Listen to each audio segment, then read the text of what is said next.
So if I recall, this match in particular was kind of crazy.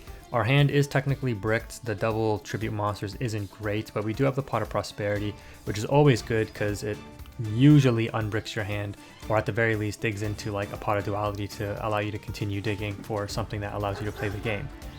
In this start though, the opponent does start off pretty much with like one of the strongest openings you can get.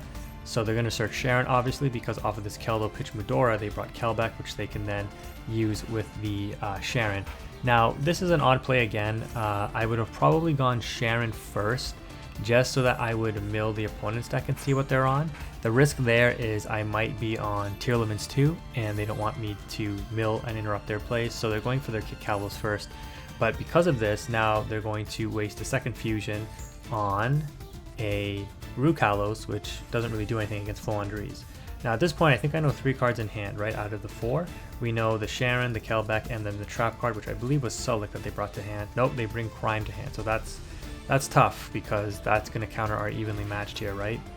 And this is what I talk about a little bit in my previous videos with these combo heavy decks that can put up generic negates. Having them have an Omni-NEGATE trap is really annoying because they basically have no weakness, and if you play against a very good tier limit player, which I have a couple of times, it's impossible to break their setup if you can't hand trap interrupt them enough that they don't end up getting a perfect setup, because they will have an interruption for every single thing you try to do and just counter you all the way through. You can't board break them, you can't out their field, like you just auto lose. It's kind of like when Cyberstein was in the game and Naturia Exterio, I think it was, that you would bring out and negates all spells and traps. These decks are extremely resilient with those counter traps, and you're kind of experiencing the same problem in TCG with Vanadium. You can put up a lot of those generic synchro monsters, and then it has the reframing to protect itself against a Dark Ruler no more. So that's kind of crazy. So here the opponent puts up, again, a pretty strong board. We know they have the Crime. They put up Psychic End Punisher, and their life is lower than ours, so they're going to be able to gain the 4,000 or whatever attack, plus they're unaffected by effects, and then they go out, a tier limit name Sharon, so their Crime is live, tier limit name in Rukalos, which again, thankfully they didn't put up Dragos Tapalia, but this is useless against us. And then they got the Omni-NEGATE and Grapha. Now, the one thing to take note of with this opponent's board is Crime needs a card in hand, and so does Grapha. So you can't really activate both. Once you activate one and you pitch that monster in hand, assuming it is a monster for Crime, then the other one is not activatable unless you can get another card in your hand. So I keep that in mind. I draw for turn, I draw Extravagance. So at this point I'm like, okay, this is a better chance of getting me cards that I need right now, because the Prosperity probably gets negated, and the Extravagance might draw me into a Dark Ruler, which will bait the Crime here, right? So we activate Duality, and it doesn't reveal anything of significance, so we just take Dreaming Town. The opponent definitely knows we're on Floowandereeze. We're still trying to bait any kind of interruption, but at this point, the Advent pitching the Snarl, which is recurable off the Toucan, gets a Robina. So you notice I don't even go for map here. I attempt to go battle phase, because at this point, if I try to do anything, I'm going to get interrupted. So I have to go battle phase, and I use the evenly matched. Now the opponent opts to use the Grapha Negate, and I'm like, I hope it's not a tier name, because if they send a tier name, obviously they're going to be able to fuse. It's a Snow, which is pretty bad still, because hey, just having it in the graveyard is better than in your hand, because now it's another interruption that you have during any turn, right? At any point, it's a quick effect. So we're gonna go through rotation here, and I end up grabbing Eaglin because, unfortunately, when the opponent milled my deck, they milled my one of Empin, and so again, another weakness of having one Empin, I can't go for the Banish and Recur because they have Grave Shufflers in the Keldo, right? And so if I try to Stree and they Grave Shuffle it away, that ends my turn because my summoning is over, and then they just OTK me next turn. So I have to be very careful with how I play here, so that I can at least continue to extend. So I opt to go straight into the Ryza to get rid of the Crime. So this is very important and a super critical way in how you win this game. I get rid of the Crime so that the opponent can't top deck. Crime goes back to the top of the deck. In the graveyard, I target the Empin. So either way, the Empin is getting back into the deck, either from the Ryza, or if the opponent wants to shuffle it back, sure, but that doesn't do anything, right? Because it's going back into the deck anyways. My summoning is over from the Ryza, so there's no point in activating your Keldo. And then the card to return to hand has to be the Grapha. I cannot bounce the Ryza back to hand. Why? Because during the opponent's turn, when I try to use Dreaming Town, they're going to Grapha Negate, and I'm not going to be able to play. So I have to do it this way. And this is very important because the Empen back in the deck is going to make the Eaglin that I'm bringing back to my hand live to search for that Empen, because, you know, I opened 2 tribute monsters, I searched for one during this turn and one was milled. If the Empen wasn't getting put back into the deck, I have no extension off Eaglin. I summon Eaglin, there's nothing left to search in the deck. So the Empen had to go back into the deck at this point. So we know the opponent draws Crime, which is a dead card because they can't activate it with anything. And they're going to activate the Psychic End Punisher's effect to banish the Sharon and banish my face down trap, which they know is Dreaming Town, so it forces me to use the Dreaming Town here. And we're going to go through the motions.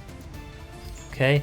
Now the Dreaming Town still gets banished, so I won't have the effect to banish it myself to flip the field face down. But we're in an okay position, and I'll explain why in just a moment. So we're going to go ahead and tribute off for Empen now that we summoned off of the Eaglin search.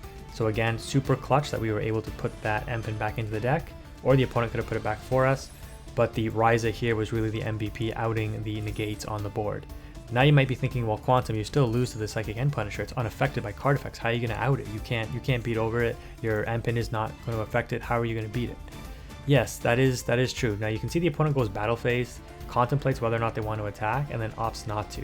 So at the start of the battle phase, they don't get the effect to increase their attack again by like 5,500, which would obviously be OTK. Well, why didn't they attack me?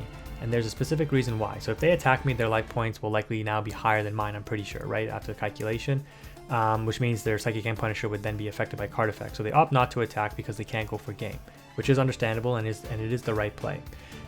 Psychic End Punisher says, okay, when your life points are less or equal to your opponent, then this Synchro Summon card is unaffected by your opponent's activated effects, just like that last match I talked to you about.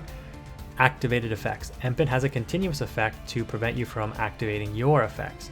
So again, we're kind of in this weird state where my continuous effect of Empen is negating your activated effects of Psychic End Punisher, and your ability to be unaffected by activated effects is not bypassing my continuous effect to negate you. If you attack into the Empen, then once again, I can activate my effect to cut your attack in half, but you will be unaffected because you're unaffected by activated effects. Hopefully you understood what I was saying there, but I'm pretty sure that's correct. But again, a very, very subtle nuance that a lot of people don't recognize with Dragmacepalia, with Psychic End Punisher.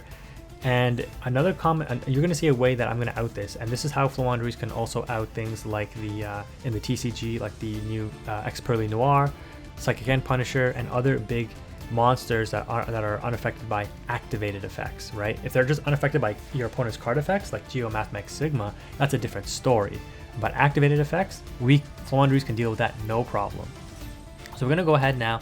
The opponent passes. We know what's in their hand. They got, you know, a Keldo and a Snow potentially as interruption, but we're not too worried about anything here. We're going to go ahead and activate the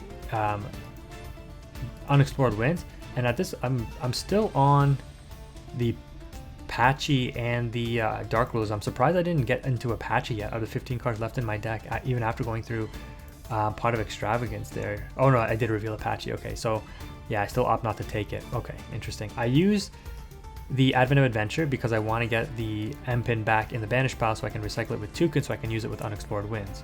So you're going to see what we do here. We're going to grab the Stree off of the Advent of Adventure. Now we summon Toucan, bring back Empen, and just like that, we tribute over the opponent's Psychic End Punisher using the Unexplored Winds, because Unexplored Winds is a continuous effect that is applied at the time of the tribute summon. It is not an activated effect, therefore it does affect Psychic End Punisher, just like it affects Expurrly Noir, but it will not work against Yugioh Sigma because that card is unaffected by all of your opponent's card effects, not just activated effects. So a key difference there that can make or break the match for you in terms of winning it or losing it. Alright, this next one is a bit interesting. We are going second. We got double Robina, Book of Moon, Gold Sark, and Duality. The opponent normal summons Havness, which is an indication of a weak hand, but they do end up hitting a Scream. Thankfully, no fusion name, so they end up just setting 3 and passing. We can assume, we don't want to Sulik, but we can assume most likely, since Super Poly's played at 3 in this deck, that one of these is Super Poly and maybe another one is an Imperm or a Crime or a Meta Noise, right? And then 2 cards in hand, probably Hand Traps, Maxi most likely, and Ash. What else could they have had that would cause them to brick, right? So we're going to start off by Dualitying after drawing Shifter for turn, chaining that Shifter, which is going to put in a lot of work during these next 2 turns. The opponent's going to have to really decide on, okay, is it worth milling things for the next, 2 turns, my turn and their turn. We are going to grab the Advent though off of that, because off the Gold Sock we're going to banish the Eaglin and then normal summon the Robina. Now the opponent knows I have the Advent, right, because I just added it, so they Sullic still to force the Advent, I guess, but that's not really a good play. Now they could have crimed this if they wanted to, but it is risky. If they end up criming this, you have to, if you crime this, your thought process has to be you don't have another bird in hand to summon, which would be a correct assumption because we've already used Robina, so our summoning would end. So they definitely should have crimed this if they have crime, but again, there's no way for them to know if I had another bird to extend anyways, because if I did, I just end up continuing summoning, because even in this Robina, if searching for, oh no, we're actually okay, right? Because yeah, we gold sarked, yeah, we were okay either way, because we gold sarked away the Eaglin, so Robina would still get a search even if Advent didn't get a search. So the Eaglin comes back to hand and we end up getting a Toucan there, and of course off Advent, because it wasn't negated, we grab Magnificent Map. So we summon the Eaglin off of the Robina, grab back Robina, and then we're going to of course search for Empin here. And then normal summon Robina, since we have two, we can afford to just put one on board without effect. We activate the field spell, right, because I'm like, oh yeah, there's no way the opponent's on crime, so that we can reveal Toucan Banish Tree and then, you know, go rotation again and get Empin on field. The opponent, like I said, has crime, which is really unfortunate because that completely stops us now. We don't even get an Empin on board. The opponent ends up banishing a Maxi, so as expected, they bricked on a hand trap that, you know, thankfully against us is useless. And then they're going to end up, not having anything else. So thankfully, Merle's attack is 800, and Empin is able to beat into it. No Scream or anything for the mills to decrease the attack of my monsters when I normal summon and they mill. But we are able to get that Merle banished by crashing into it, and of course it's no consequence for our Eaglin because we just get banished anyways. And then we end up passing turn after setting one Book of Moon. So the opponent's going to draw for turn, and we're feeling pretty good at this point. They normal summon Havness, and I'm going to book it here because I want to keep the Sullic offline, and I keep my Robina on field as well. So again, the opponent knows I have Toucan, but they don't know the Robina. They also know Empin. We draw Ash for turn. This was a time when I was experimenting with Ash, but I've obviously taken it out if you watch my Master 1 video. I don't think it's needed. And the one time I did need it, the only one time I needed it out of like 3 games I tested it, I didn't draw it.